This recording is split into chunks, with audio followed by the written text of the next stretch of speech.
আল্লাহ বলেন যাদেরকে ইলম দিয়েছি এদের মর্যাদা অসংখ্য গুণ বাড়ায় দিয়েছি। আর ক্ষমতার মর্যাদা ক্ষমতা যতদিন ততদিন, ঠিক কিনা?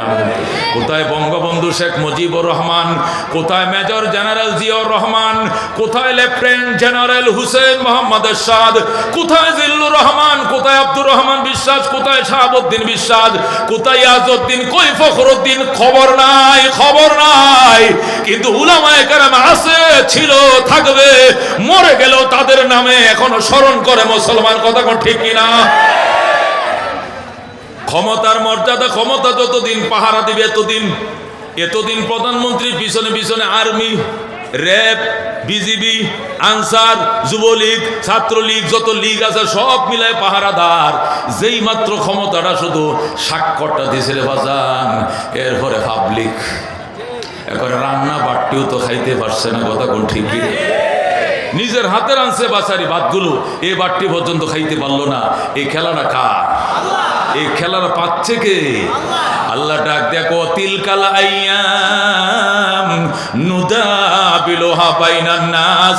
এই দিন নয়, আরো দিন আসবে। এটা আমার আল্লাহর কথা। কোরআনে সূরা আল ইমরানে আল্লাহ বলছেন, আল্লাহু আকবার।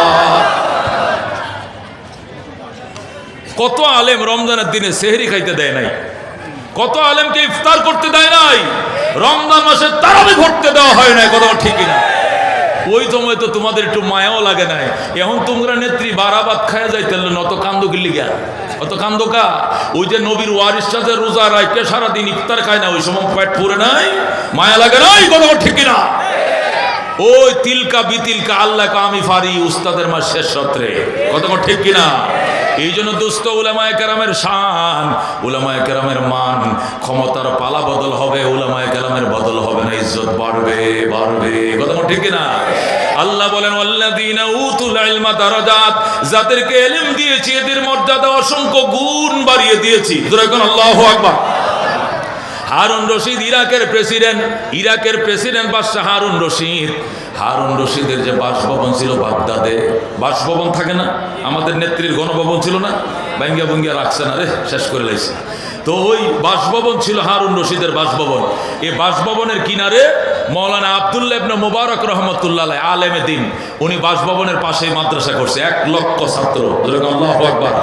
তখন তো ইসলামের ইতিহাসের গৌরবময় শহর হলো বাগদাদ শহর। ইসলামী ইতিহাসের কি গৌরবোজ্জ্বল শহর, শিক্ষা সাহিত্যের শহর বাগদাদে হারুন রশিদের পাশের ভবনটা আব্দুল্লাহ ইবনে মুবারকের। 1 লক্ষ ছেলে লেখাপড়া করে। আল্লাহু আকবার। বিকাল বেলায় লক্ষাধিক